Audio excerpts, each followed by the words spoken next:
My excitement levels are over 9,000! Well, not quite literally, but the new Battlefront 2023 Christmas video has dropped very recently, and it did a different format from their previous videos, where instead of covering their calendar in full, they did a few months of content by selecting specific things they want to talk about. And I liked that. That was just fine.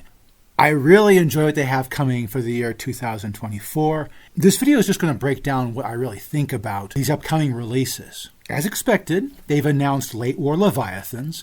It'll have a free PDF and a new style of play, all coming in March. You'll be able to mix your Leviathans with certain late war forces and play large point games way past 100 or 110 points. They will be re-releasing those remake army deals, and so I've specifically been eyeing the 21st Panzer. Those crazy half-French not tanks have been lurking at the edge of my imagination.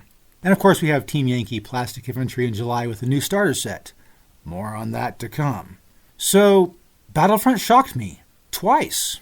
I knew they were going to announce Early War, but as it turns out, Early War is for 2025. They showed a Hotchkiss tank, which I might get those and put them in Jewish colors for 1948. But they also showed a Samoa tank and an A-13 cruiser, so they'll be releasing Pacific War. They did not specify a date. This bodes well. They're releasing a 200-plus page book closer to Eastern Front or North Africa in size, and 3 smaller army deals, primarily infantry, so I can bet these are going to clock in around or under $100 US. There's a Japanese one that has nothing that I actually own right now, so I might as well pick that one up. We also finally get Brits and Aussies. And is that a plastic Matilda I see? It's about time. They also are releasing a new game, and I thought it was going to be Checkpoint Charlie. It's not. They're releasing Clash of Steel, which is essentially what I was going to post a video on this, but this video outdates that video. They're releasing essentially a Flames of War alternate, possibly through Gale Force 9, with 2 starter sets, but the deal is it uses the Flames of War core rules, but it's a different style of game. You play pretty much just tank-on-tank combat. There are 2 starter sets being released in April, a versus Germans and British, and a versus Soviets and Americans.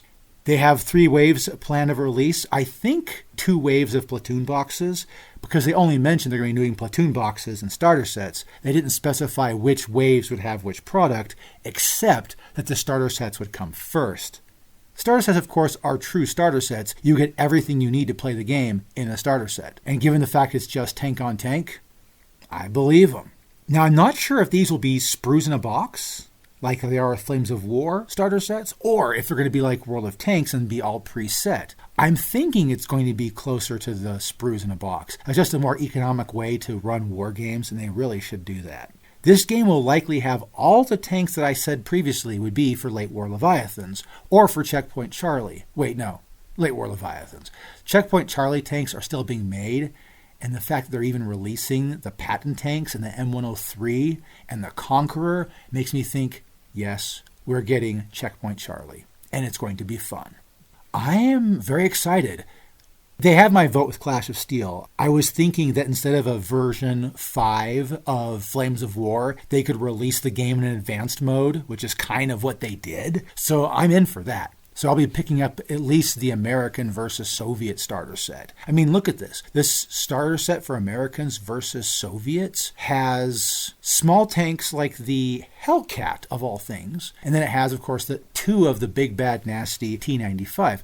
Now, if they're going to include small tanks like the Hellcat, might they include tanks like T-34-85s? Because it would be funny to play a Clash of Steel game where I literally bring like 40 T-34 tanks and I just run up against waves of massive American or British armor and just die in droves heroically.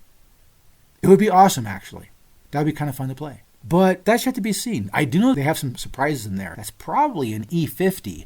Check out those chaffies too. They're definitely including the ability to use lighter tanks in the Clash of Steel game. So it's not like those are going to be expatriated from the game in favor of the Leviathans. We're just going to start big and then later most likely include everything. I think this is great. I like the direction this year is going. I like they're introducing a whole new game. I'm probably going to play it and Team Yankee and Flames of War and be perfectly happy. I'm not seeing anything here I can really complain about.